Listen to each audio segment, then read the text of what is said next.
Happy anniversary, Lina. Ito ang regalong pinakabagay sa isang tulad mong palamunin at walang silbi. Hindi sigaw ang bumasag sa katahimikan ng gabing iyon, kundi ang malalamig na salitang binitawan ni Marcos bago niya marahas na isinubsob ang mukha ni Lina sa malaking cake na nasa gitna ng marangyang hapagkainan. Ang matamis na icing ay pumasok sa kanyang mga mata at ilong, ngunit mas matindi ang hapdi ng kahihiyang dumaloy sa kanyang buong pagkatao. Sa harap ng maraming panauhin, sa harap ng mga kasosyo sa negosyo ni Marcos, at sa harap ng babaeng kanina pa nakakapit sa braso ng kanyang asawa, si Sofia, ay naging isang katatawanan si Lina. Nanatiling nakayuko si Lina. Ang malagkit na cream ay dahan-dahang tumutulo mula sa kanyang pisingi patungo sa kanyang luma at kupas na bestida. Hindi niya magawang itaas ang kanyang ulo dahil sa bigat ng sakit na tila isang malaking bato na dumadagan sa kanyang dibdib. Nasaan na ang lalaking 3 taon na ang nakalilipas ay nangakong itatrato siya bilang isang reyna? Nasaan na ang mga matatamis na bulong ni Marcos noong wala pa silang pera at tanging pag-ibig lamang ang hawak nila? Ang boses na dati ay nagbibigay sa kanya ng init ng pag-asa. Ngayon ay tila isang matalim na balisong na paulit-ulit na humahati sa kanyang puso. Look at you, Lina. You look like a mess. Nakakahiya ka. Maririnig ang mapang-uyam na tawa ni Sofia. Ang babaeng alam ng lahat na siyang tunay na dahilan kung bakit biglang nagbago ang ihip ng hangin sa tahanang ito. Humilig ang babae sa balikat ni Marcos habang pinupunasan ang isang maliit na batik ng icing sa taksido ng lalaki. Na tila ba diring-diri ito sa kahit anong bakas na nanggaling kay Lina. Hindi pa nakontento ang tadhana dahil narinig ni Lina ang mabibigat na yabag ni Doña Victoria, ang kanyang biyenan. Sa halip na tulungan siyang makabangon, isang malakas na singhal ang pinakawala nito. Ang dumi mo! Kita mo ang ginawa mo sa carpet? Napakamahal niyan, higit pa sa halaga ng buhay mo.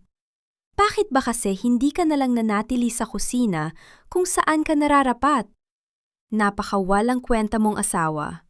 Wala ka nang naibigay na anak kay Marcos. Pati ang reputasyon namin ay dinudumisan mo sa harap ng maraming tao. Dahan-dahang itinaas ni Lina ang kanyang ulo.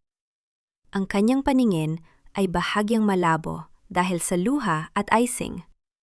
Ngunit kitang-kita niya ang pagkasuklam sa mukha ng pamilyang pinaglingkuran niya ng buong katapatan sa loob ng 3 taon. Siya ang nagluluto. Siya ang naglalaba. Siya ang nagtitiis sa lahat ng mura at pagmamaltrato dahil sa isang pangako. Isang pangako sa kanyang yumaong ama na hahanapin niya ang tunay na pag-ibig sa gitna ng pagpapanggap na siya ay isang mahirap na ulila. Ngunit sa gabing ito, ang 3 anibersaryo ng kanilang kasal, natapos na ang lahat.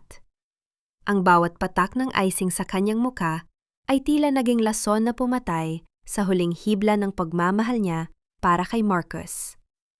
Sa loob-loob niya, gusto niyang sumigaw. Gusto niyang sabihin sa kanila na ang kumpanyang pinagmamalaki ni Marcos ay nabubuhay lamang dahil sa mga pondong palihim niyang inililipat mula sa Ashford Group. Gusto niyang isampal sa kanila na ang mansyong tinitirhan nila ay nakapangalan sa kanya sa ilalim ng isang lihim na korporasyon. Pero pinigilan niya ang kanyang sarili. Ang sakit ay kailangang dumaan sa proseso.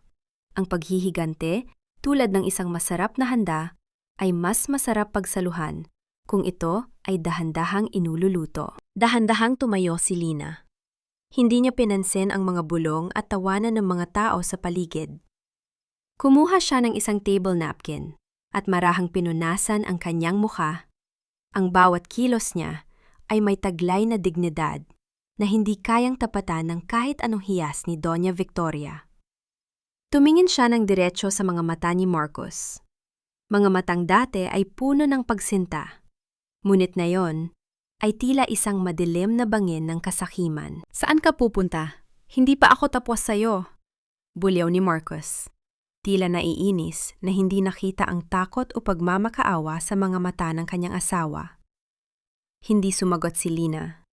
Humakbang siya palayo sa mesa, ang bawat tunog ng kanyang sapato sa sahig ay tila isang orasan na nagbibilang ng huling sandali ng pamilya Garcia sa rurok ng kanilang kapangyarihan.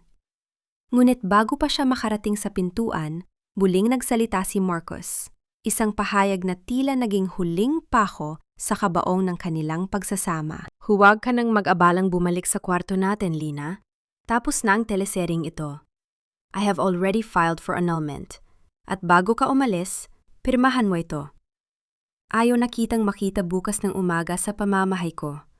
You are nothing but a bad memory. Inilabas ni Marcos ang isang makapal na folder at marahas itong ibinalibag sa paanan ni Lina. Ang puting papel ay kumalat sa sahig, tila mga patay na dahon sa gitna ng taglamig. Sa bawat pahina, ang pangalan niya ay nakasulat sa tabi ng salitang plaintiff. Si Marcos ang nagdemanda, si Marcos ang gustong lumaya, si Marcos na ang lahat ng luho ay galing sa pawis at pera ni Lina. Tumingin si Lina sa mga papel. Pagkatapos ay muling tumingin kay Marcos na may isang tipid at misteryosang ngiti na nagpatindig ng balahibo ng lalaki. Sa sandaling iyon, ang katahimikan ni Lina ay mas nakakabingi kaysa sa kahit anong pagsabog. Heje Marcos, mahina ngunit buo ang boses ni Lina. Kung yan ang gusto mo, ibibigay ko sa iyo ang kalaya ang hinahanap mo. Pero tandaan mo ang gabing ito. Dahil bukas, kapag sumikat ang araw, malalaman mo kung ano ang tunay na nawala sa iyo. Tumalikod si Lena at lumakad palabas ng mansyon. Bit-bit ang kanyang dignidad sa gitna ng malakas na ulan na nagsimulang pumatak mula sa langit, tila nakikiramay sa isang reynang matagal na nagtago sa balat ng isang alipin. Ang bawat patak ng ulan na humahagupit sa balat ni Lina ay tila mga malamig na karayom na pilit tumatago sa kanyang puso. Bit-bit ang isang maliit na maleta na naglalaman lamang ng ilang pirasong lumang damit. Naglakad siya sa gilid ng madilim na kalsada, malayo sa kinang ng mansyon na dati niyang tinawag na tahanan. Ang bawat hakbang niya ay mabigat. Hindi dahil sa pagod, kundi dahil sa hapti ng bawat alaalang pilit niyang iniiwan sa putikan. Saan ako nagkulang, Itay? Mahina niyang bulong sa hangin. Ang kanyang tinig ay halos malunod sa tunog ng malakas na buhos ng ulan. Tila bumalik ang kanyang gunita sa isang silid sa ospital 3 taon na ang nakalilipas. Doon, sa huling sandali ng kanyang ama, ang bilyonaryong si Don Alberto Ashford, ay binitawan ni Lina ang isang pangako. Hawak ang nanghihinang kamay ng ama, tinanggap niya ang hamon. Ang mamuhay ng payak, malayo sa yaman at kapangyarihan ng pamilya Ashford sa loob ng 3 taon. Gusto ng kanyang ama na makatagpo siya ng isang taong mamahalin siya, hindi dahil sa kanyang pera, kundi dahil sa kung sino siya. At sa loob ng 3 taong yon, pinili ni Lina na maging isang ordinaryong babae. Isang asawang tapat, mapagkumbaba, at handang magsakripisyo. Ngunit ang pag-ibig na inaakala niyang nahanap niya kay Marcos ay isa palang mapait na ilusyon. Ang lalaking pinaglingkuran niya ay isang anino lamang ng kasakiman. Isang marangyang itim na sasakyan ang dahan-dahang huminto sa kanyang tabi. Hindi ito ang uri ng sasakyang makikita sa mahirap na komunidad na iyon. Ang bintana ay bumaba ng walang ingay at isang matandang lalaki na may maayos na uniforme ang nagmamadaling lumabas bit-bit ang isang malaking payong. Ma'am Lina! Ang boses ni Mang Lito ay puno ng pag-aalala at pang-inginig. Diyos ko, anong nangyari sa inyo? Bakit tayo basang-basa sa ulan? Mabilis na pinayungan ng matanda si Lina, ang kanyang mga mata ay naniningkit sa galit nang makita ang bahid ng tuyong icing sa gilid ng buhok ng kanyang amo. Si Mang Lito ang tanging nakakaalam ng lihim ni Lina.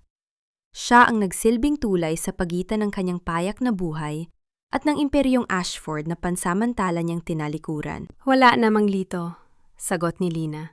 Ang kanyang boses ay malamig pa sa tubig ulan. Tapos na ang 3 taon. Tapos na ang pagpapanggap. Sumakay si Lina sa loob ng sasakyan. Ang amoy ng mamahaling balat ng upuan at ang init na nagmumula sa heater ay tila isang estrangyong bumabalot sa kanya.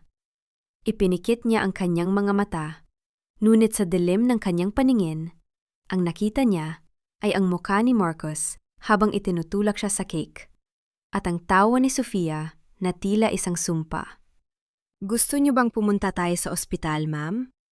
Tanong ni Mang Lito habang maingat na nagmamaneho. "Hindi.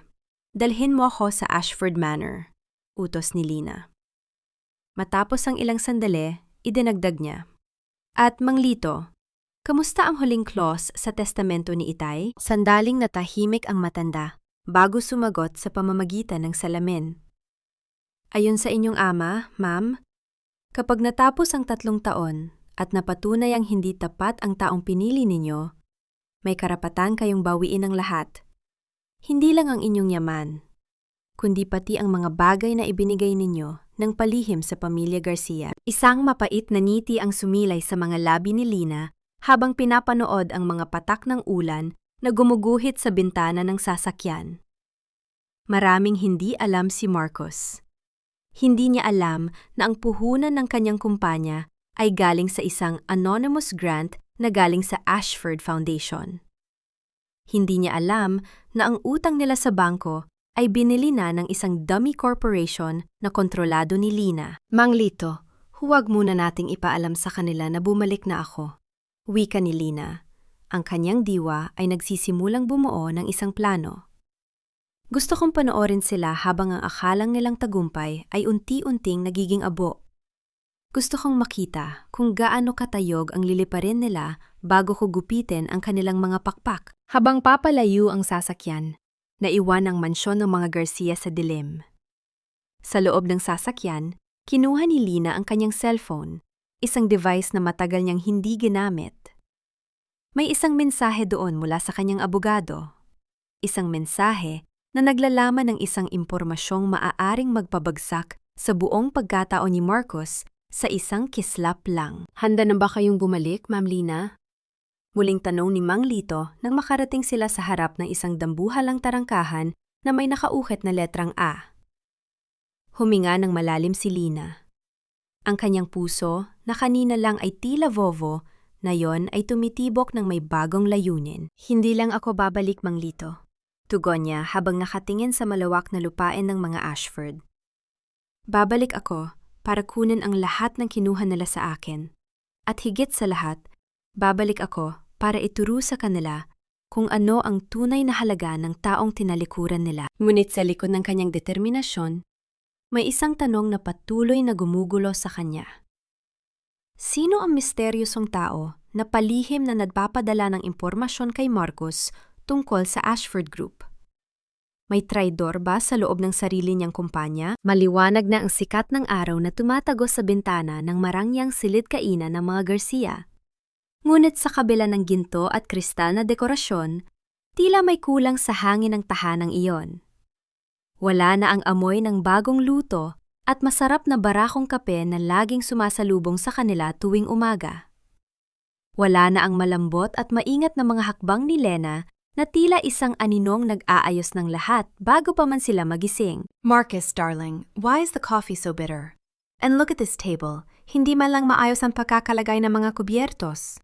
Reklamo ni Sofia habang nakaupo sa pwestong dating kinaupuan ni Lina.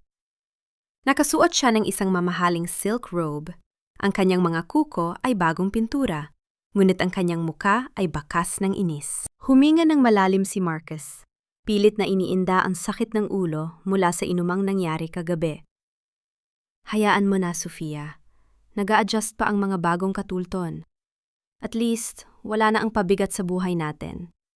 Freedom tastes better than perfect coffee, right?" "Tama ka, anak." Sabat ni Doña Victoria na kararating lang, ang kanyang mukha ay mas madilim pa sa kape.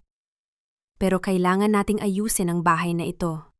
Hindi ko akalaing ganun karami ang ginagawa ng babaeng yun dito. Magmula nang umalis siya kagabi, tila naging magulo ang lahat. Ang paborito kong gown, hindi man lang nalabhan ng maayos ng bagong katulong.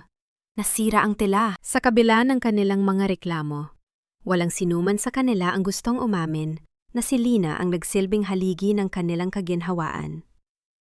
Pinili nilang maniwala na ang lahat ng iyon ay karapatan nila, at si Lina ay isang kagamitan lamang na madaling palitan. Ngunit sa likod ng mga ngiti ni Sofia ay isang malalim na lihim na unti-unting kumakain sa kanyang sistema. Nang masiguro niyang abala si Marcos sa pakikipag-usap sa telepono at si Doña Victoria ay abala sa pagsesermon sa mga katulong, dahan-dahan siyang lumabas patungo sa garden. Ang kanyang mga kamay ay nanginginig habang dinadyal ang isang numero. I told you, huwag niyo akong tatawagan dito. Mahina ngunit madiin niyang bulong sa kabilang linya. Binibigyan ko na kayo ng pera, di ba? Just give me more time. Kapag naikasan na kami ni Marcos, makukuha ko na ang kontrol sa shares ng kumpanya nila. Doon ko kayo babayaran ng buo. Ang boses sa kabilang linya ay tila isang malupit na paalala ng kanyang huwad na pagkakakilanlan. Si Sofia ay hindi ang mayamang tagapagmana na ipinakilala niya kay Marcos. Siya ay isang babaeng baon sa utang, isang oportunistang nakakita ng pagkakataon sa kahinaan at pagiging mapagmataas ni Marcos. Ang lahat ng kanyang suot, ang kanyang mga kwento ng karangyaan sa ibang bansa, lahat ay isang malaking kasinungalingan na binuo upang bitagin ang isang lalaking uhaw sa kapangyarihan. Samantala, sa loob ng kanyang opisina, hindi mapakali si Marcos. Ang kanyang assistant ay kanina pa nagbibigay ng mga ulat na hindi niya nagugustuhan. Sir, may problema tayo. Ang boses ng kanyang assistant sa telepono ay puno ng kaba. Ang mga stocks natin sa Garcia Textiles ay biglang bumagsak ngayong umaga. At ang mas malala, may isang kumpanya na mabilis na bumibili ng lahat ng ibinebentang shares sa merkado. Kung magpapatuloy ito, mawawalan tayo ng kontrol sa sarili nating kumpanya bago matapos ang linggo. Ano? Sinong bumibili? Buliw ni Marcos.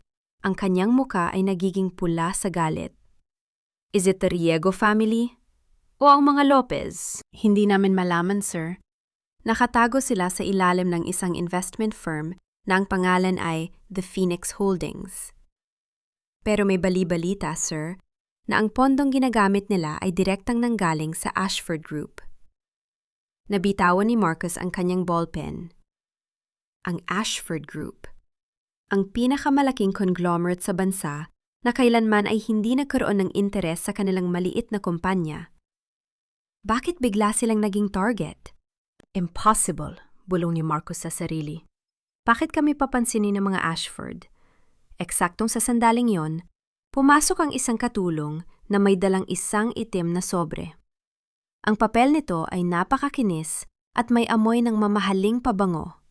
Isang amoy na tila pamilyar kay Marcos, ngunit hindi niya matandaan kung saan niya huling na amoy. Sir, may nag-iwan po nito sa tarangkahan. Para daw po sa inyo. Binuksan ni Marcos ang sobre ng may halong kaba. Sa loob ay may isang gintong card na may nakaukit na letrang A. You are cordially invited to a private meeting at the Ashford Executive Suite. Tomorrow, 10 a.m. We shall discuss the future of Garcia Textiles and the debts you owe to the people you thought were beneath you. Walang pangalang nakalagay kung kanino nanggaling ang sulat. Ngunit ang bawat salita ay tila isang malamig na kamay na humahawak sa leeg ni Marcos.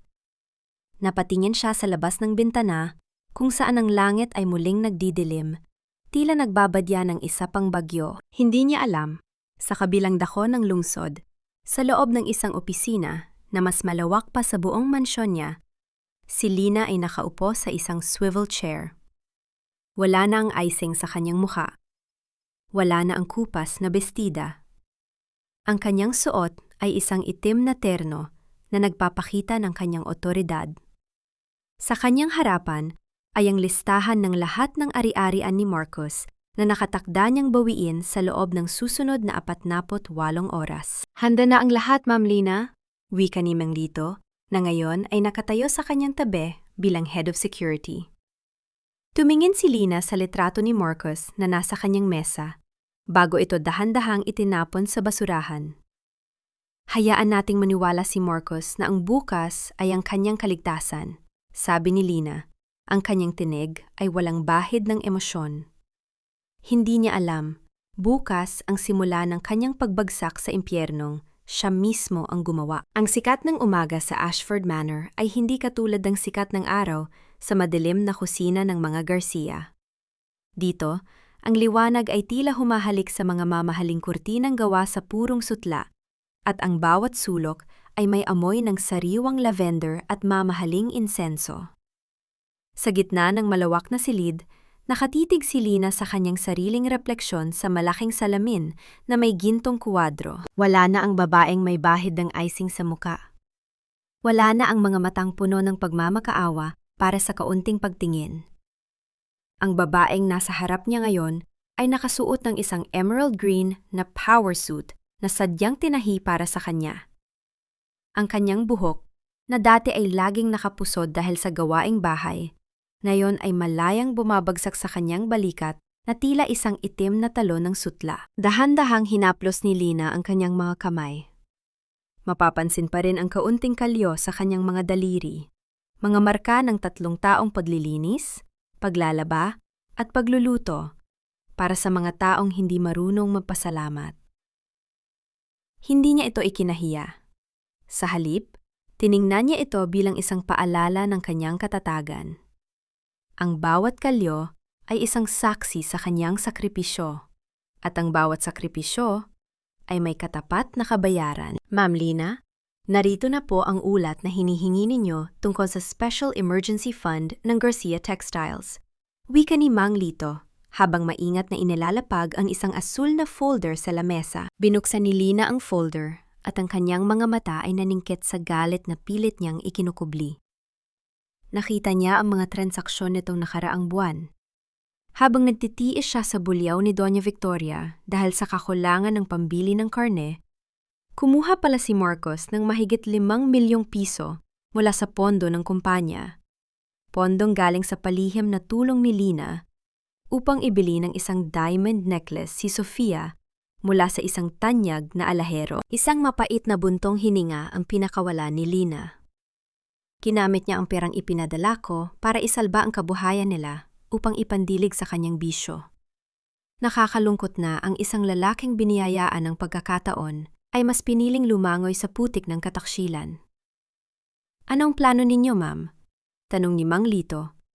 Nabakas ang katapatan sa bawat salita. Masyadong mabilis kung kukunin ko agad ang lahat, Mang Lito. Sagot ni Lina habang dahan-dahang isinasara ang folder. Gusto kong maramdaman nila ang saya ng pag-asa bago ko ipatikim ang pait ng pagbagsak. Mag-organisa ka ng isang charity auction sa susunod na linggo. Imbitahan mo ang lahat ng mga kilalang tao, lalo na ang pamilya Garcia. Sabihin mo, ang Ashford Group ay naghahanap ng strategic partner na bibigyan ng unlimited credit line. Alam ni Lina ang kahinaan ni Marcos, ang kanyang yabang at ang kanyang pagnanais na mapabilang sa pinakamataas na antas ng lipunan. Ang alok na unlimited credit line ay tila isang pain na hindi nito matatanggihan. Bago lumabas ng silid, muling tumingin si Lina sa salamin. Hindi dahil sa ganda ng kanyang suot o sa kinang ng kanyang mga alahas, kundi dahil sa wakas, nahanap na niya ang nawawalang piraso ng kanyang pagkatao. Ang reynang matagal na naglakad ng nakayapak sa ilalim ng ulan ay handa na muling isuot ang kanyang korona. Isang koronang gawa sa matibay na karangalan at hindi natitinag na paninindigan. Samantala, sa kabilang dako ng lungsod, sa marangyang lobby ng Ashford Group Headquarters, nakaupo si Marcos sa isang leather sofa. Panaka-naka niyang inaayos ang kanyang necktie at pinupunasan ang pawis sa kanyang noo, kahit napakalakas ng aircon. Hawak niya ang itim na sobre na natanggap niya kahapon, ang kanyang tanging pag-asa, upang hindi sila tuluyang mapalayas sa kanilang mansyon. Lahat ng taong dumadaan ay tinitingnan niya ng may halong kaba. Sa bawat tunog ng pagbukas ng elevator, bumibilis ang tibok ng kanyang puso. Inaasahan niyang isang matanda at striktong bilyonaryo ang lalabas upang husgahan ang kanyang kakayahan bilang negosyante. Hindi niya alam ang vivid na imahe ng babaeng iniwan niya sa gitna ng ulan, ang asawang itinuring niyang basura, ang siyang nakatayo sa itaas na palapag. Pinagmamasdan siya sa security monitor na may malamig at mapanghusgang mga mata. Sir Marcus? Tawag ng isang sekretarya na may matamis na ngiti. Handa na po ang aming CEO na makipagkita sa inyo. Sumunod po kayo sa akin. Tumayo si Marcus. Ang kanyang mga tuhod ay tila nanginginig. Inayos niya ang kanyang tuxedo at huminga ng malalim, pilit na ibinabalik ang kanyang huwad na kumpiyansa. This is it, bulong niya sa sarili. This will save the Garcia name. Ngunit habang naglalakad siya patungo sa executive elevator, isang kakaibang kaba ang dumaloy sa kanyang katawan. Isang pakiramdam na tila naglalakad siya patungo sa isang bitag na siya mismo ang naglatag. Ang silid ng CEO ng Ashford Group ay tila isang katedral ng kapangyarihan. Malawak ang espasyo, may mataas na kisame, at ang dingding na gawa sa purong salamin ay nagbibigay ng tanawin sa buong syudad na tila maliliit na laruan lamang sa paanan ng gusali. Sa gitna ng silid, ang sikat ng araw ay tumatama sa isang dambuhalang lamesa na gawa sa madilim na kahoy na mahogany. Pumasok si Marcus na tila isang bata na ipinatawag sa opisina ng punong guro. Ang bawat tunog ng kanyang sapatos sa makintab na sahig ay nagpapaalala sa kanya kung gaano kaliit ang kanyang kumpanya kumpara sa imperyong kinatatayuan niya. Ang kanyang paningin ay nakatuon sa isang swivel chair na nakatalikod sa kanya. Doon, isang figura ng babae ang nakaupo, nakatingin sa labas ng bintana, tanging ang dulo ng kanyang mamahaling terno at ang marikit na pagkakapusod ng kanyang buhok ang nakikita. Good morning, Madam CEO, wika ni Marcus. Ang kanyang boses ay bahagyang nanginig. I am Marcus Garcia, the President of Garcia Textiles. Maraming salamat po sa pagkakataong makaharap kayo. Hindi gumalaw ang upuan. Nanatiling tahimik ang buong silid maliban sa mahinang ugong ng aircon na tila nagpapatindi sa tensyon. Balita ko, ang Garcia Textiles ay nasa bingit ng bangkarot, simula ng babae. Ang kanyang boses ay mababa, malamig, at may otoridad na tila pamilyar kay Marcus. Ngunit dahil sa kapal ng salamin at sa kaba, hindi niya ito agad makilala. Bakit ko dapat iligtas ang isang kumpanyang pinatatakbo ng isang lalaking hindi man lang kayang protektahan ang sarili niyang pondo? Napalunok si Marcus. Madam, nagkaroon lamang po ng kaunting pagkakamali sa management. Ang totoo niyan, ang aking dating asawa, siya ang may kasalanan. She was incompetent. Wala siyang alam sa negosyo at laging naglulustay ng pera.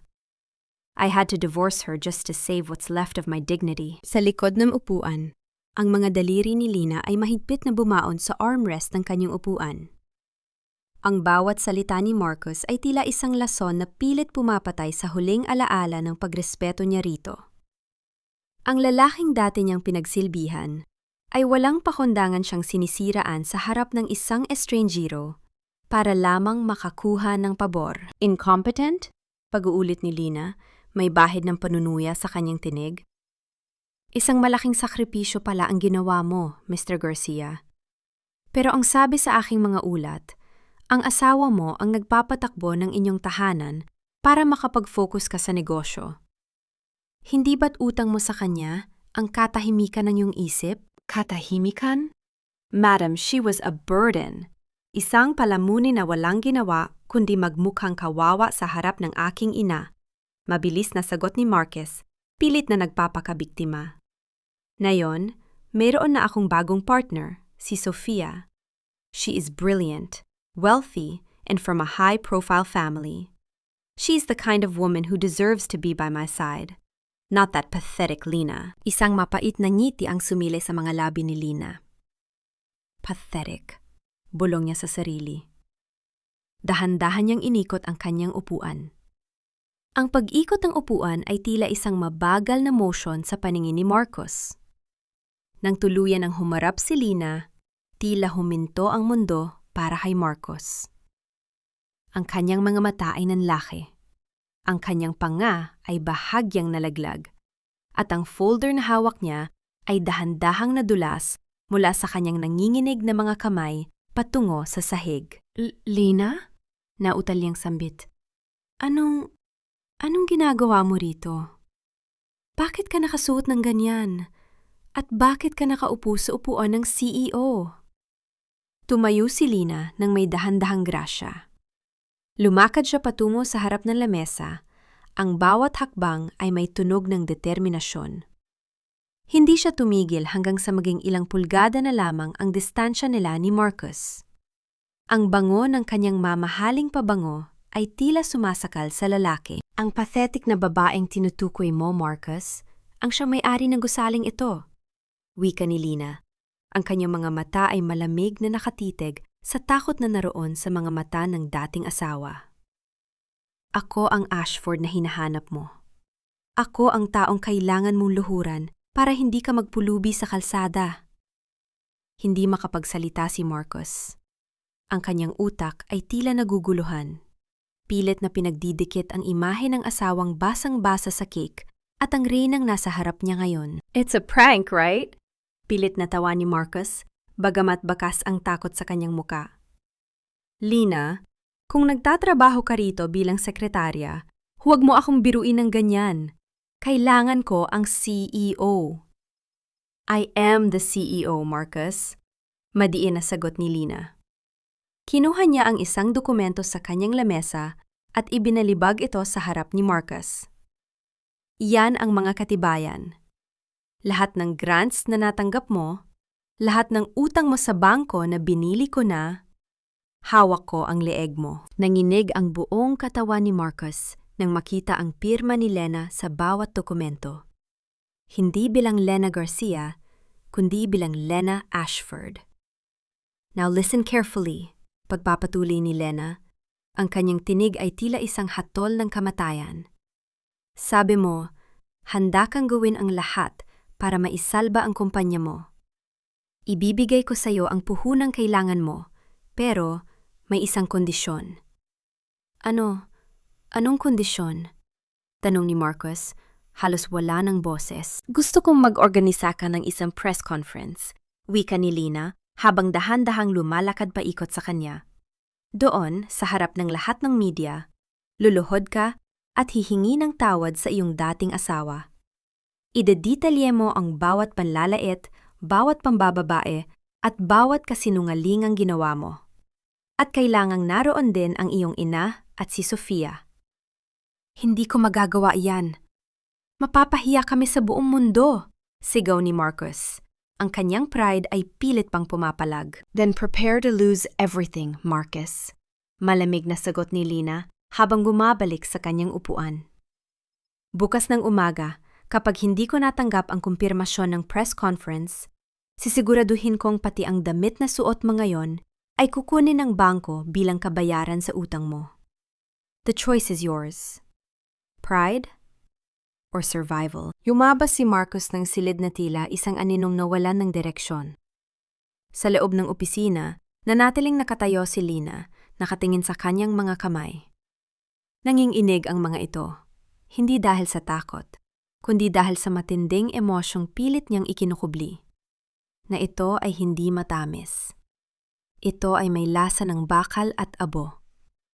Ngunit sa ilalim ng lahat ng sakit, naramdaman ni Lina ang isang bagay na matagal na niyang kinalimutan. Ang kapangyarihang magsabi ng hindi. Ang bawat sulok ng mansyon ng mga Garcia ay tila binalot ng isang malamig at nakabibinging katahimikan. Wala na ang masiglang tugtugan, wala na ang mga tawanan ng mga bisita. Ang tanging naririnig na lamang ay ang mahinang tunog ng mga papel na nililipad ng hangin mula sa tumpok ng mga demand letter na nakapatong sa lamesa. Ang bawat sobrang puti na may tatak na overdue ay tila mga multo na nagpapaalala sa nalalapit nilang pagbagsak. Sa loob ng kanyang silid, hindi mapakali si Doña Victoria. Ang kanyang mga kamay na dati ay laging may hawak na mamahaling abaniko, na yon ay nanginginig habang hinahanap ang kanyang paboritong diamond brooch sa loob ng alahasang kahoy. Ngunit kahit anong halungkat ang gawin niya, wala doon ang hiyas. Sofia! Marcus! Sigaw ng matanda. Ang kanyang boses ay puno ng kaba at galit. Nasaan ang aking mga alahas? May magnanakaw sa loob ng pamamahay na ito? Mabilis na pumasok si Sofia. Ang kanyang mukha ay bahagyang namumutla, ngunit pilit siya nagpapakita ng inis. Mommy, baka naman nailagay niyo lang sa ibang lugar. Sa dami ng iniisip natin ngayon, baka nagiging makalimutin na kayo. Huwag mo akong diktahan, Sofia. Alam ko kung saan ko inilalagay ang mga gamit ko. Hinarap ng matanda ang dalaga. Ang kanyang mga mata ay naniningkit. At ikaw, nasaan na ang sinasabi mong tulong mula sa pamilya mo? Sabi mo ay milyonarya ka. Pero bakit hanggang ngayon ay wala pang pumapasok na pera sa account ni Marcus? Napalunok si Sofia. Ang kanyang puso ay tumitibok ng mabilis, na tila isang tambol. Mommy, you have to understand. Ang pera ng pamilya ko ay nasa trust fund. It takes time to process international transfers. Konting tiis lang, maayos din ang lahat. Sa likod ng pinto, nakikinig si Marcus. Ang bawat salita ni Sofia ay tila isang malaking palaisipan na unti-unti niyang binubuo. Ang kaba sa kanyang dibdib ay hindi na dahil sa utang, kundi dahil sa hinalang baka mas malala pa ang pagkakamaling nagawa niya kaysa sa pagpapaalis kay Lina. Kinabukasan, sa isang eksklusibong botanical garden kung saan nagaganap ang isang pribadong pagtitipon, muling nagtagpo ang landas ni Lina at Doña Victoria. Si Lina ay nakatayo sa gitna ng mga puting orkidya. Ang kanyang suot na navy blue na terno ay nagpapakita ng kanyang pagiging sopistikado. Siya ay may hawak na isang baso ng sparkling water, kalmado, at tila walang dinadalang mabigat na problema. Nang makita siya ni Doña Victoria, tila bumalik ang dating lakas ng loob ng matanda. Lumapit ito kay Lina nang may mabilis na hakbang. Ang mukha ay nakakunot sa galit. Lena, ikaw na bata ka. Akala mo ba ay matatakot mo kami sa pagpapakita mong CEO ka na? Bulyaw ng matanda, bagamat marami ang nakatingin. Wala kang utang na loob. Pagkatapos ka naming kupkupin, pagkatapos ka naming pakainin sa loob ng 3 taon, ganito ang igaganti mo? Isang hamak na ulila ka lang noon. Huwag mong kakalimutan yon. Dahan-dahang ibinaba ni Lina ang kanyang baso. Hindi siya sumigaw. Hindi rin siya umiyak. Tumingin siya ng diretsyo sa mga mata ng matanda. Isang tinging puno ng awa, ngunit may halong tigas ng loob. Sa halip na sumagot ng galit, lumapit siya ng bahagya at inayos ang kwelyo ng damit ni Doña Victoria na tila isang tapat na manugang, ngunit may kasamang bulong na nagpatindig ng balahibo ng matanda. Ang pagkain niyo po noon ay galing sa pawis ko, Mami. At ang mansong tinitirhan niyo? Galing po yon sa pondong ako ang nagpuno. Mahina, ngunit madiin ang boses ni Lina. Hindi po ako naghahanap ng utang na loob. Ang hinahanap ko ay katarungan para sa bawat gabing pinaiyak niyo ako habang nililinis ko ang kalat niyo. Ngayon, panoorin niyo kung paano malinis ang lahat, pati na ang pangalang Garcia. Tumalikod si Lena at naglakad palayo. Iniwan ng matanda na tila isang estatwang hindi makagalaw sa gitna ng harden. Ang katahimikan ni Lena ay mas masakit kaysa sa anumang sampal. Samantala, bumalik si Marcus sa mansyon nang mas maaga kaysa sa inaasahan. Wala sina Sofia at ang kanyang ina. Nagtungo siya sa silid ni Sofia. Ang kanyang mga kamay ay nanginginig habang pilit na binubuksan ang maliit na safe na palaging itinatago ng dalaga sa loob ng cabinet. Nang sa wakas, ay mabuksan niya ito gamit ang isang master key. Tila huminto ang pag-ikot ng kanyang mundo. Sa loob ng safe, walang mga gintong alahas. Walang mga bank certificates. Ang nandoon lamang ay isang tumpok ng mga pekeng dokumento, mga sulat mula sa mga loan sharks na naniningil kay Sofia, at isang pasaporte na may ibang pangalan. Napaupo si Marcus sa sahig. Ang kanyang mga mata ay nakatitig sa kawalan.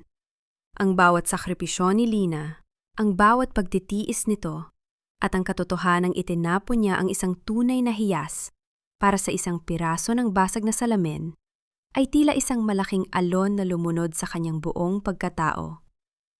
Anong nagawa ko? Bulong niya sa hangin. Ang kanyang boses ay basag sa pagsisisi. Itinapon ko ang lahat para sa isang kasinungalingan. Eksaktong sa sandaling iyon, tumunog ang kanyang cellphone. isang notification mula sa bangko. Ang huling palugit ay natapos na. Bukas, kailangan na nilang iwan ang mansyon. At ang tanging paraan para hindi siya makulong ay ang luluhod sa harap ng asawang kailanman ay hindi niya pinahalagahan. Ang marangyang ballroom ng Ashford International Hotel ay tila isang dagat ng nagniningning na mga bituin. Ang mga dambuhalang chandelier na gawa sa kristal ay nagbibigay ng liwanag na sadyang nakasisilaw. Tila pilit na itinatago ang anumang bahid ng dumi sa loob ng silid. Ang amoy ng sariwang mga bulaklak at ang mahinang himig ng mga byulin ay bumabalot sa hangin, nagbibigay ng isang aura ng kapangyarihan at yaman na tanging ang mga nasa itaas na antas ng lipunan ang nakakalasap. Sa isang sulok, nakatayo si Marcus kasama ang kanyang ina na si Doña Victoria. Ang kanilang mga suot ay marangya, ngunit kung titingnang mabuti, ang tuxedo ni Marcus ay bahagyang maluwag na sa kanya dahil sa biglang pagbaba ng kanyang timbang mula noon gabing iyon. Ang kanilang mga mata ay hindi mapakali, pilit na naghahanap ng kakilala o kahit anong pag-asa na magliligtas sa kanila mula sa kahihiyan ng pagbangkarote. Samantala, sa labas ng ballroom, isang eksena ang tahimik na nagaganap. Si Sofia, na nakasuot ng isang pulang gown na tila pilit na nagpapakitang tao, ay hinarang ng 3 malalaking lalaki na nakasuot ng itim na barong. Ang kanyang muka ay puno ng pait at kaba. "Sir, hindi niyo po ako pwedeng paalisin. I am a guest of Marcus Garcia." Pasigaw na bulong ni Sofia. Ang kanyang mga kuko ay mahigpit na nakabaon sa kanyang mamahaling clutch bag. "Pasensya na po, miss." Tugon ng isa sa mga gwardiya sa isang malamig at propesyonal na tinig. "Ang inyong pangalan ay nasa blacklist ng Ashford Group. May utos din po kami na i-turn over kayo sa mga awtoridad dahil sa mga kaso ng panloloko at falsification of documents. Maaari po ba kayong sumama ng mahinahon?" Walang nagawa si Sofia, kundi ang mapaiyak sa galit habang dahan-dahan siyang ineskortan palabas, malayo sa kinang na pilit niyang minakaw. Ang kanyang pagbagsak ay tahimik. Walang nakapansin sa gitna ng masigabong usapan sa loob. Eksaktong sa sandaling iyon, ang malaking pinto ng ballroom ay dahan-dahang bumukas. Tila tumigil ang pag-ikot ng mundo para sa lahat ng naroon. Ang lahat na usapan ay naputol, at ang tanging maririnig na lamang ay ang mahinang kalansing ng mga baso at ang bawat mabigat na tibok ng puso ni Marcus. Pumasok si Lina. Hindi siya nakasuot ng puti na tila isang biktima. Nakasuot siya ng isang mahabang gown na kulay itim na may mga disenyong ginto. Tila isang reynang nagluluksa para sa kanyang nakaraan, ngunit nagdiriwang para sa kanyang kasalukuyan. Ang kanyang bawat hakbang ay may dalang bigat at otoridad. Ang kanyang balat ay tila nagliliwanag sa ilalim ng mga chandelier, at ang kanyang mga mata ay walang bakas ng icing o luha. Napahawak si Marcus sa braso ng kanyang ina.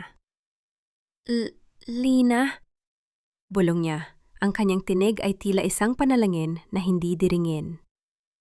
Naglakad si Lina sa gitna ng ballroom. Ang mga tao ay kusang nagbibigay daan sa kanya, tila nahihiya sa ganda at kapangyarihang taglay niya. Nang makarating siya sa harap niya na Marcus at Doña Victoria, tumigil siya. Ang distansya sa pagitan nila ay ilang pulgada lamang, ngunit ang agwat ng kanilang mga mundo ay kasing lawak na ng karagatan. "Lena, anak." Pilit na ngumiti si Doña Victoria. Ang kanyang boses ay nanginginig sa takot na pilit itinatago ng kanyang kolorete. "Mabuti at nakarating ka. Alam mo namang mahal na mahal ka namin, di ba? Nagkaroon lang tayo ng kaunting hindi pagkakaunawaan noon. Pero pamilya pa rin tayo." Tiningnan sila ni Lina ng matagal. Walang galit sa kanyang mukha, kundi isang malalim at malamig na kawalan. Nilagpasan niya si Marcus at ang kanyang ina nang hindi man lamang sila kinikilala. Ang dulo ng kanyang gown ay dahan-dahang sumagi sa sapatos ni Marcus. Isang haplos na tila nagpapaalala sa lalaki ng lahat ng kanyang itinapon. Tila naging hangin lamang ang pamilya Garcia sa gitna ng selebrasyong iyon. Ang hapdi ng pagiging isang estrangero sa paningin ng asawang dating niyang inaapi ay mas masakit pa para kay Marcus kaysa sa kahit anong sampal.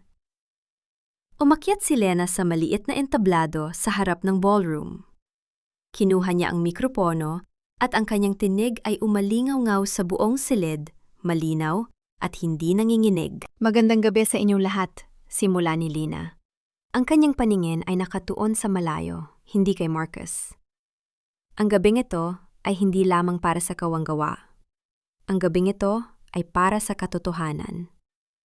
Marami nagtatanong kung paano ang isang babaeng nawala ay muling nakatagpo ng kanyang daan. Ang sagot ay simple lang. Sa pamamagitan ng pagbitaw sa mga bagay na sumisira sa iyong pagkatao. Lumingon siya ng bahagya sa kinalalagyan ni na Marcus. Sa lahat ng narito, may isang anunsyo akong gagawin tungkol sa hinaharap ng Garcia Textiles. At ito ay isang desisyong magbabago sa kapalaran ng maraming tao sa silid na ito. Napahawak si Marcus sa kanyang dibdib. Ang kaba ay tila isang malakas na tambol na bumubugbog sa kanyang pagkatao. Alam niyang ito na ang sandali ng kanyang paghatol. Mula sa gabing ito, pagpapatuloy ni Lina, ang kanyang ngiti ay tila isang patalim na kumikislap. Ang katarungan ay hindi nahihintayin. Ito ay ipatutupad. Ang bawat salitang binitiwan ni Lina sa entablado ay tila mga hukom na nagbabasa ng hatol sa gitna ng nagangalit na katahimikan ng ballroom. Nakatitig siya ng diretso sa kinaroroonan ni Marcus. Ang kanyang mga mata ay walang bakas ng pag-aalinlangan. Sa ilalim ng liwanag ng mga chandelier, ang kanyang figura ay tila isang dambuhalang anino na lumulunod sa huling pag-asa ng pamilya Garcia. Ang Garcia Textiles, pagpapatuloy ni Lina, ang kanyang tinig ay malamig na umalingaw-ngaw sa bawat sulok ng silid. Ay hindi na isang kumpanyang pag-aari ng mga taong nagtayo nito. Dahil sa maling pamamahala, sa mga nakatagong utang, at sa paggamit ng pondo para sa personal na luho, ang Ashford Group ay opisyal nang kinuha ang lahat ng kanilang ari-arian, pati na ang mansyong tinitirhanin ng Marcus at Doña Victoria. Isang malakas na singhap ang narinig mula sa mga panauhin. Ang mga bulong ay tila mga bubuyog na biglang nabulabog. Namutla si Marcus. Ang kanyang mga tuhod ay tuluyang nanghina kaya napakapit siya sa likod ng isang silya. Ang kanyang ina, si Doña Victoria, ay tila nawalan ng hangin. Ang kanyang muka ay naging kasing puti ng tilang nakatakip sa mga mesa. Hindi maari ito, Sigaw ni Marcus. Ang kanyang boses ay basag at puno ng desperasyon. Lina, hindi mo pwedeng gawin ito. Asawa mo ako. May karapatan ako sa lahat ng mayroon ka. Dahan-dahang bumaba si Lina mula sa entablado. Ang bawat hakbang niya ay may tunog ng katapusan. Huminto siya sa harap ni Marcus. Ang kanyang taas ay tila lalong naging dakila sa harap ng lalaking nakayukod na sa takot. Asawa? Ang tanong ni Lina, may bahid ng mapait na panunuya.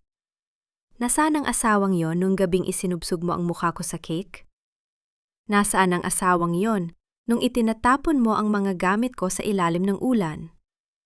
Marcus, binitawan mo ang karapatang yon nang piliin mong ituring akong basura sa harap ng lahat. Lena, anak, pakiusap.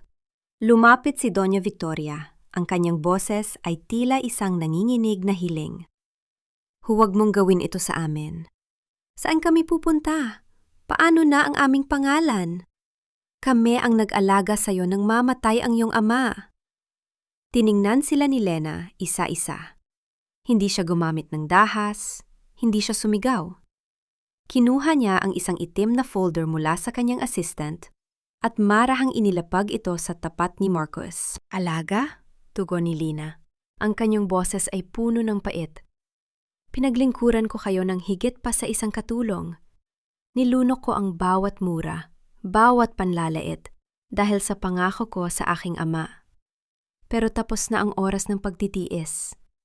Ang folder na yan ay naglalaman ng lahat ng ebidensya ng embezzlement na ginawa mo, Marcus. Ang perang ipinambili mo ng hiyas para kay Sofia ay perang ninakaw mo sa kumpanyang ako ang palihim na nagpundo. Nanginig ang mga kamay ni Marcus habang binubuksan ang folder. Ang bawat pahina ay may mga pulang marka, mga katibayan ng kanyang mga krimen. Napatingin siya sa paligid, naghahanap kay Sofia. Ngunit ang tanging nakita niya ay ang mga gwardiyang nakatayo sa bawat pintuan. Nasaan si Sofia? Nauutal na tanong ni Marcus. Si Sofia ay nasa kustodya na ng mga awtoridad, sagot ni Lina. Siya ay isang kilalang con artist na matagal na naming sinusubaybayan. Nakakatawa, di ba? Itinapon mo ang lahat para sa isang babaeng ang tanging layunin ay ubusin ang natitira mong yaman. Napaupo si Marcus sa sahig. Ang kanyang tuxedo ay tila naging isang mabigat na kadena na sumasakal sa kanya. Ang lahat ng mga panauhin ay nakatingin sa kanya ng may pagkasuklam. Ang mga taong dati ay humahanga sa kanya. Ngayon ay tila diring-diri na madikit ang kanilang mga balat sa kanya. May dalawa kang pagpipilian, Marcus, wika ni Lina habang dahan-dahang tumatalikod. Una, harapin mo ang mga kasong isasampa ko at mabulok ka sa kulungan kasamang iyong ina dahil sa pakikipagsabwatan. O pangalawa, tumigil si Lena at lumingon ng bahagya. Pirmahan mo ang transfer of assets at ang voluntary confession. Ibigay mo sa akin ang lahat, pati na ang huling sentimong nasa pangalan nyo. At bilang kapalit, hindi ko kayo ipakukulong. Pero aalis kayo sa mansong iyon ngayong gabi. Bitbit lamang ang mga damit na suot nyo ngayon. Isang matinding katahimikan ang bumalot sa ballroom. Ang bawat tibok ng puso ni Marcus ay tila isang mabilis na orasan. Ang kahihiyan ay mas masakit pa sa anumang latay. Ang lalaking dati ay lumalakad ng may mataas na no, ngayon ay nakaluhod sa paanan ng babaeng itinuring niyang palamunin. Pumirma ka na, Marcus! Iyak ni Doña Victoria. Ang kanyang pride ay tuluyan ng gumuho sa harap ng banta ng bilangguan. Kinuha ni Marcus ang panulat. Ang kanyang mga kamay ay tila walang buto sa sobrang panginginig. Sa bawat guhit ng kanyang pirma, tila binubura niya ang kanyang buong pagkatao. Nang matapos ang huling pahina, tinitigan siya ni Lena ng walang kaabog-abog. Tapos na ang handaan, Marcus, sabi ni Lena. Maari na kayong umalis. At wag niya nang susubukan na magpakita pa sa akin. Dahil sa susunod, hindi na katarungan ang ibibigay ko, kundi ang katapusan nyo. Lumakad palabas si Lina ng ballroom, ang kanyang ulo ay mataas, ang kanyang puso ay malaya. Sa likod niya, naiwang nakaluhod si Marcus sa gitna ng marangyang silid, napapaligiran ng ginto at kristal. Ngunit ang tanging kasama niya ay ang kanyang sariling kawalan. Ang katahimikan ay hindi laging nangangahulugan ng kapayapaan. Minsan, ito ay ang tunog ng isang pusong dahan-dahang natututong tumibok ng mag-isa, malayo sa ingay ng sakit at panlilinlang.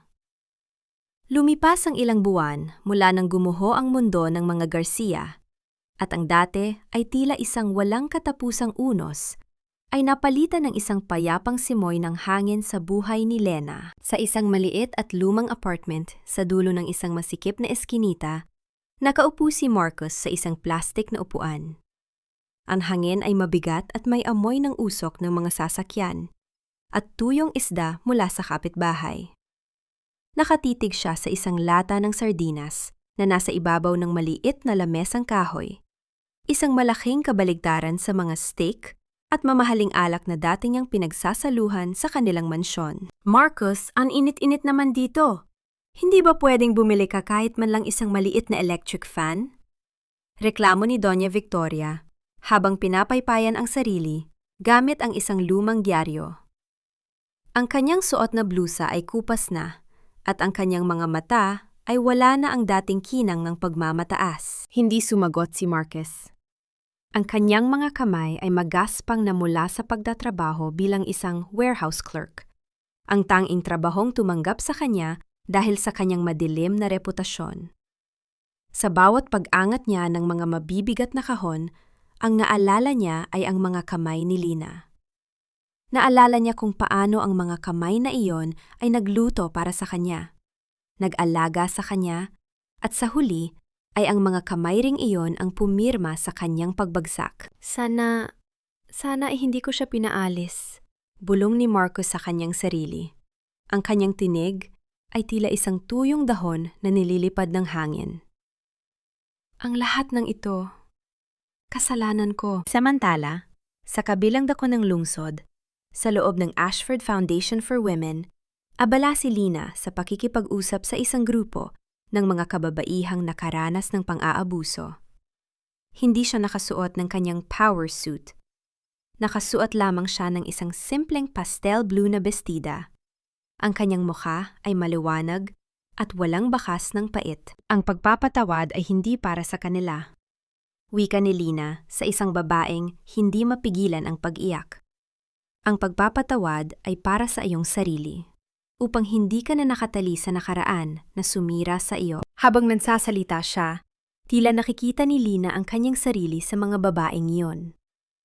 Ang bawat salitang binitawan niya ay tila isang gamot na nagpapahilom din sa sarili niyang mga sugat. Ito ang kanyang tunay na healing. Ang paggamit ng kanyang kapangyarihan at yaman upang siguraduhing wala ng ibang Lina ang iiyak sa ilalim ng ulan. Isang hapon, nagtagpo muli ang landas ni Lina at Marcus sa isang maliit na opisina ng abogado para sa huling pagpirma ng kanilang annulment papers. Pagpasok ni Marcus, halos hindi siya makilala ni Lina. Ang lalaking dati ay laging mabango at maayos ang suot, na yon ay mukhang pagod, ang mga balikat ay nakalaylay, at ang mga mata ay puno ng pagsisisi. Nang matapos ang pirmahan, tumayo si Lina upang umalis. Ngunit tinawag siya ni Marcus sa isang boses na halos pabulong na lamang. Lena, sandali lang pakiusap. Tumigil si Lena, ngunit hindi siya humarap. Ano yon, Marcos? Gusto ko lang humingi ng tawad. Hindi dahil gusto kong ibalik mo ang yaman ko, kundi dahil ngayon ko lang na-realize kung gaano ako naging bulag. I lost the only person who truly loved me for who I am, and I replaced her with a lie. Dahan-dahang humarap si Lena. Tiningnan niya si Marcos na matagal. Wala nang galit sa kanyang puso. Tanging isang malalim na pagtanggap na ang lahat ay bahagi na lamang ng isang masakit na leksyon. Kinuha ni Lena ang isang maliit na velvet box mula sa kanyang bag at inilapag ito sa lamesa. Sa loob ay ang kanilang lumang singsing sa kasal. Ang singsing na itinapon ni Marcos sa vag ng icing noon gabing yon. Napalihim na pinulot at nilinis ni Mang Lito. Ipinagawa ko ito, Marcos. Ipinakintab ko ulit. Mahina ang boses ni Lina. Ibinabalik ko ito sa'yo.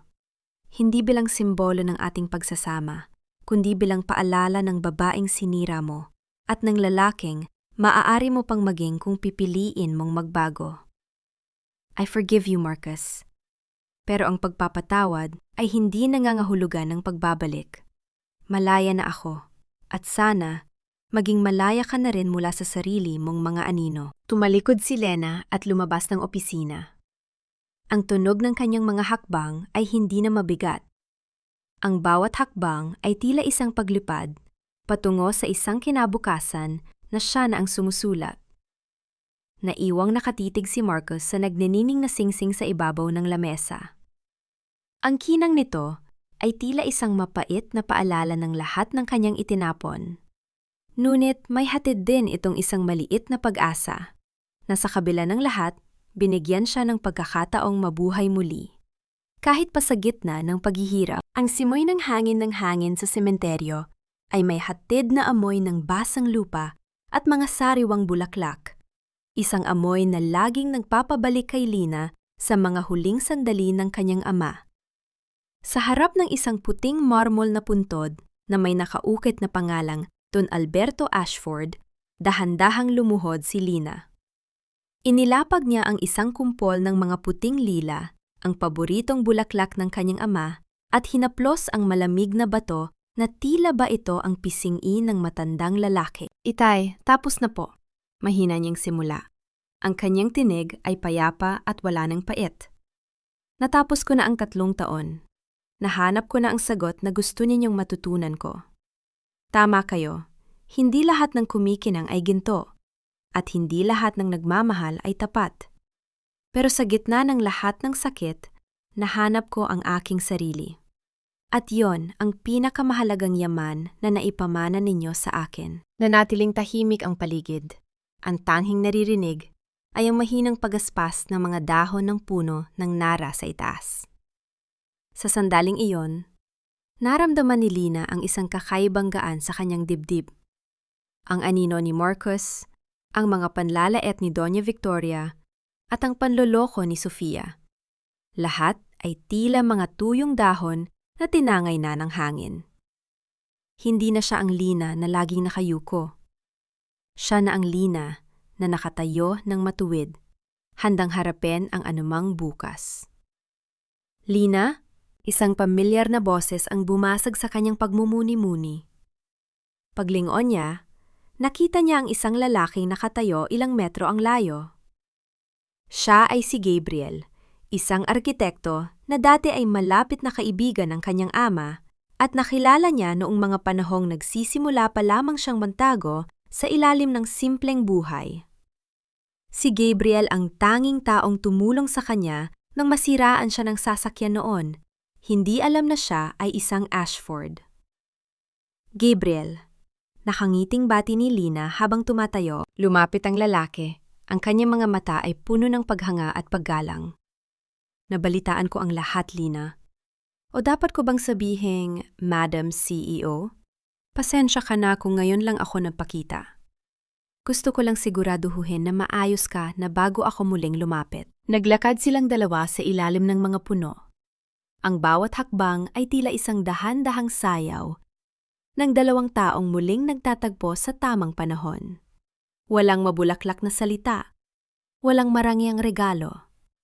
Tanging ang mainit na tingin ni Gabriel na tila ba nakikita ang tunay na Lina sa likod ng lahat ng kanyang kapangyarihan. Alam mo, Lina, wika ni Gabriel habang tumitigil sila sa tapat ng isang lumang fountain. Noong nakilala kita sa kalsada, na may dalang mga groceries at pawis na pawis, ang nakita ko ay isang babaeng may pinakamagandang puso. Ngayong alam ko na kung sino ka talaga, hindi nagbago ang tingin ko sa'yo. Mas lalo lang kitang hinangaan dahil kinaya mong protektahan ang pusong iyon sa gitna ng mga lobo. Isang bahagyang pamumula ang sumilay sa mga pisingi ni Lina. Hindi ito ang kilig ng isang batang babae, kundi ang mainit na pagtanggap ng isang babaeng nasa sapat na gulang na sa wakas ay nakatagpo ng isang taong nakakaunawa sa kanyang halaga. Dahan-dahang hinawakan ni Gabriel ang kamay ni Lina, isang hawak na magaan, magalang, at puno ng pangako ng proteksyon. Hindi kita pipilitin, Lina, bulong ni Gabriel. Alam kong kailangan mo pa ng oras para sa iyong sarili, pero gusto kong malaman mo na narito lang ako. Handa akong maghintay hanggang sa muli mong buksan ang iyong mga pakpak. Lumiti si Lina. Isang ngiting abot hanggang sa kanyang mga mata. Salamat, Gabriel. Sa ngayon, gusto ko munang matutong lumipad ng mag-isa. Pero masarap malaman na may kasabay akong titingin sa langit. Nang makauwi si Lina sa kanyang mansyon ng gabing iyon, sinalubong siya ni Mang Lito na may hawak na isang puting sobre. Walang pangalan ng nagpadala. Tanging ang kanyang pangalan ang nakasulat sa isang maayos na sulat kamay. Pinuksan ni Lina ang sobre at binasa ang nilalaman nito. Madam Lina, hindi niyo po ako kilala. Pero ako po ang asawa ng isa sa mga warehouse staff na tinulungan niyo sa pamamagitan ng inyong foundation. Dahil sa inyo, nagkaroon ako ng lakas ng loob na iwan ang asawa kong nananakit sa akin. Ngayon, malaya na ako at may trabaho na para buhayin ang aking mga anak. Sabi niyo po noon, ang bawat babae ay isang reyna. Ngayon ko lang po naramdaman na totoo yon. Maraming salamat po sa pagliligtas sa aming buhay. Naramdaman ni Lina ang isang mainit na luha na dahan-dahang gumuhit sa kanyang pisingi. Hindi ito luha ng sakit, kundi luha ng wagas na kaligayahan. Ang misyon ng kanyang ama ay natapos na, ngunit ang kanyang sariling misyon ay nagsisimula pa lamang. Gayunpaman, sa gitna ng katahimikan ng kanyang silid, napansin ni Lina ang isang bagay na hindi dapat nandoon. Isang maliit na itim na kahon na nakapatong sa kanyang bedside table. Isang kahon na may tatak ng Pamilya Garcia. Paano ito nakarating sa loob ng kanyang mahigpit na binabantayang kwarto? At ano ang mensaheng nais iparating ng taong nag-iwan nito? Ang munting itim na kahon sa ibabaw ng kanyang bedside table ay tila isang malalim na balon ng nakaraan na pilit kumukuha sa atensyon ni Lina. Dahan-dahan siyang lumapit. Ang kanyang mga hakbang ay maingat na tila ba ang bawat tunog ng kanyang paa sa carpet ay isang hudyat ng bagong panganib. Nang mahawakan niya ang kahon, naramdaman niya ang gaspang ng lumang pelus nito. Walang susi, walang kandado. Sa loob, hindi isang banta ang tumambad sa kanya. Isang luma at kupas na locket na ginto ang nakahiga sa gitna ng puting tela. Ang locket na pag-aari ng kanyang yumaong ina na matagal lang nawala sa loob ng mansyon ng mga Garcia. Kasama nito ang isang maikling sulat na may gusot-gusot na gilid. Tila ba paulit-ulit itong binura at isinulat? Lena, nahanap po ito sa ilalim ng cabinet ni Mami noong nililinis ko ang huling mga gamit namin bago kami umalis. Alam kong wala itong halaga kumpara sa lahat ng ninakaw namin sa iyong pagkatao. Pero ito ang tanging bagay na tunay na sa iyo. Hindi ko nahihilingin na patawarin mo ako ng personal dahil alam kong ang mukha ko ay isang paalala lamang ng iyong mga sugat. I am leaving the city today. Magtatrabaho ako sa malayo, kung saan walang nakakakilala sa pangalang Garcia. Salamat sa huling pagkakataon na hindi mo kami ipinakulong. Marahil, ang kalayang ito ang aking magiging habambuhay na parusa. Ang mabuhay na alam ang lahat ng aking sinayang. Dahan-dahang isinara ni Lena ang kahon. Isang malalim na buntong hininga ang kanyang pinakawalan, kasabay ng pagdaloy ng isang kakaibang katahimikan sa kanyang silid. Ang huling piraso ng kanyang nakaraan ay naibalik na. Wala na ang galit, wala na ang pagnanais na makakita pa ng higit na paghihirap mula sa kanila. Ang katarungan ay sapat na, at ang paghihiganti ay natapos na sa pagpapatawad. Kinaumagahan, nagtungo si Lina sa dalampasigan ng kanilang private estate sa Batangas. Ang tunog ng mga alon na humahalik sa pampang ay tila isang oyayi na nagpapakalma sa kanyang diwa. Ang hangin ay may amoy ng asin at kalayaan. Nakatayo siya roon. Ang kanyang mahabang puting bistida ay malayang sumasayaw sa ihip ng hangin. Ang kanyang buhok ay tila mga hibla ng gabi na hinahaplos ng liwanag ng umaga. Sa malayo, nakita niya ang isang pamilyar na figura. Si Gabriel ay nakatayo sa tabi ng isang isel, tila iginiguhit ang ganda ng karagatan. Nang mapansin siya ng lalaki, itinigil nito ang pagpinta at naglakad patungo sa kanya ng may banayad na ngiti. Ang ganda ng tanawin, hindi ba? Wika ni Gabriel paglapit niya. Ngunit ang kanyang mga mata ay hindi nakatingin sa dagat, kundi sa mukha ni Lena na ngayon ay payapa na. Oo, napakaganda! Tugon ni Lina habang nakatingin sa abot tanaw kung saan nagtatagpo ang langit at dagat. Dati, akala ko ang mundo ay puno lamang ng ulan at icing. Akala ko ang pag-ibig ay isang sakripisyong walang katapusan. Pero ngayon, nakikita ko na ang liwanag. Handa ka na bang sumabay sa agos ng bagong simula? Tanong ni Gabriel. Ang kanyang tinig ay puno ng pag-asa. Humarap si Lina sa kanya. Ang kanyang mga mata ay nagdiningning. Handa na akong magmahal muli. Pero sa pagkakataong ito, mamahalin ko muna ang aking sarili. At kung sa paglalakbay na yon ay may makakasama ako, sisiguraduhin kong ang pag-ibig na yon ay hindi na muling magiging isang kulungan. Hindi siya nangako ng kasal, hindi siya nangako ng habambuhay sa sandaling iyon. Ang tanging ipinangako niya ay ang katapatan sa sariling kaligayahan. Hinayaan niyang hawakan ni Gabriel ang kanyang kamay, habang sabay nilang pinapanood ang paglubog ng araw.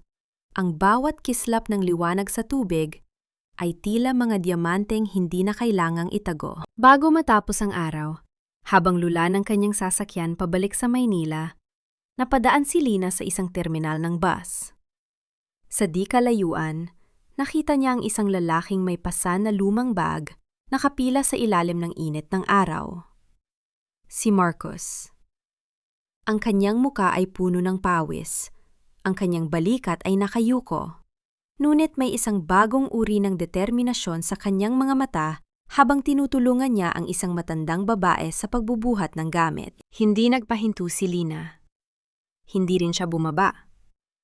Pinagmasdan niya lamang ang lalaki mula sa likod ng madilim na salamin ng kanyang sasakyan. Doon niya natanto ang malaking pagkakaiba nila. Si Marcos ay nagsisimula pa lamang maglakad sa daan ng pagsisisi, habang siya ay malayo na sa dalampasigan ng sakit.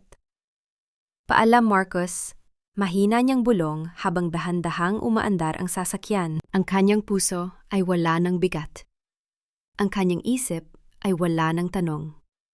Sa bawat pag-ikot ng gulong, tila iniiwan niya ang bawat alaala ng pait. Ang reynang nakayapak noon ay meron ng matibay na pundasyon, hindi gawa sa ginto, kundi gawa sa karanasan at pagmamahal sa sarili. Handa na ang lahat para sa bukas, Ma'am Lina? Wika ni Mang Lito mula sa driver's seat. Oo, Mang Lito. Nakanghiting sagot ni Lina habang nakatingin sa mga ilaw ng lungsod na nagsisimulang magliwanag. Handang-handa na. 1 taon ang mabilis na lumipas. Tila, isang pahina ng libro na dahan-dahang nailipat upang magbukas ng isang bagong kabanata na puno ng liwanag. Ang Ashford Foundation ay hindi na lamang isang pangalan sa mga dokumento. Ito ay naging isang tahanan para sa mga pusong sugatan. Sa gabing ito, ang hardin ng Ashford Manor ay puno ng mga tao, ngunit wala ang ingay ng pagyayabang. Ang naririnig ay ang mahinang tawanan ng mga pamilyang nabigyan ng bagong simula at ang banayad na himig ng piano na tila sumasabay sa indayog ng mga dahon. Sa loob ng kanyang silid, nakatayo si Lina sa harap ng salamin. Suot niya ang isang simpleng puting bestida na gawa sa lokal na hinabing tela. Isang parangal sa kanyang pinagmulan at sa simpleng buhay na itinuro ng kanyang ama. Wala siyang suot na dambuhalang hiyas, tanging ang loket ng kanyang ina na maingat niyang isinuot sa kanyang leeg. Tiningnan niya ang kanyang refleksyon at napangiti. Hindi na niya nakikita ang babaeng biktima ng panlalait. Ang nakikita niya ay isang babaeng buo, matatag at payapie. Sa malayo, sa isang maliit na bayan sa probinsya, isang lalaki ang dahan-dahang nagpupunas ng pawis habang tinatapos ang paggawa sa isang maliit na bangkang pang-isda. Si Marcos ay wala na sa mundo ng mga tuksido at business meetings. Ang kanyang balat ay nasunog na ng araw. Ang kanyang mga kamay ay puno ng mga marka ng pagsisikap. Sa tabi niya, si Doña Victoria ay abala sa pagtitinda ng mga sariwang gulay sa isang maliit na stall. Wala na ang kanyang mga abaniko at mamahaling alahas. Bagamat payak ang kanilang buhay, mayroon ng kapayapaan sa kanilang mga mata. Isang kapayapaang nahanap nila sa pagtanggap sa kanilang mga pagkakamali. Hindi sila humingi ng yaman mula kay Lina. Ang natanggap nilang pagkakataong mabuhay ng malaya ay sapat na para sa kanila. Naglalakad si Lina sa hardin nang makita niya si Gabriel na naghihintay sa kanya sa ilalim ng isang puno ng kabayero na puno ng mga pulang bulaklak. Iniabot ni Gabriel ang kanyang kamay at sa pagkakataong ito, hindi nag-atubili si Lina. Handa ka na ba para sa unang sayaw ng gabi? Tanong ni Gabriel. Ang kanyang boses ay tila isang mainit na yakap. Handa na ako, sagot ni Lina. Hindi lang para sa sayaw, kundi para sa lahat ng bukas na darating. Sa bawat hakbang ng kanilang pagsasayaw, tila nililinis ng hangin ang huling bakas ng nakaraan. Nahanap na ni Lina ang sagot sa 3 tanong na matagal nang nagpapahirap sa kanya. Napatawad na ba niya? Oo, hindi dahil karapat-dapat ang mga nanakit sa kanya, kundi dahil karapat-dapat ang kanyang puso sa kapayapaan. Ang galit ay isang mabigat na bagahe na matagal na niyang ibinaba sa dalampasigan ng pagsisisi. Mayroon na ba siyang kapayapaan? Higit pa sa inaasahan niya, ang tunay na kapayapaan ay hindi ang kawalan ng unos, kundi ang kakayahang manatiling matatag at nakatayo sa gitna nito. Ngayon, ang kanyang kaligayahan ay hindi na nakadepende sa pagkilala ng ibang tao, kundi sa pagmamahal na ibinibigay niya sa kanyang sarili. At ano ang aral na iniwan ng kanyang paglalakbay? Ang tunay na katarungan ay hindi lamang ang pagpaparusa sa mga nagkasala, kundi ang pagbuo muli sa iyong sariling pagkatao mula sa mga pirasong sinira ng iba. Ang halaga ng isang tao ay hindi nasusukat sa kinang ng salapi o sa taas ng katungkulan, kundi sa dangal na pinanghahawakan mo kahit sa gitna ng pinakamatinding pagsubok. Habang ang buwan ay dahan-dahang sumisilip sa likod ng mga ulap, pinanood ni Lina ang mga bituin. Ang kanyang kwento ay hindi natapos sa paghihigante, kundi sa pag-asa. Dahil sa dulo ng bawat mahabang gabi, palaging may isang umagang naghihintay para sa mga taong hindi sumuko sa kanilang sariling halaga. Ang reynang nakayapak noon ay meron ng sariling kaharian. Isang kahariang itinayo sa pundasyo ng katotohanan, pagpapakumbaba, at wagas na pagmamahal.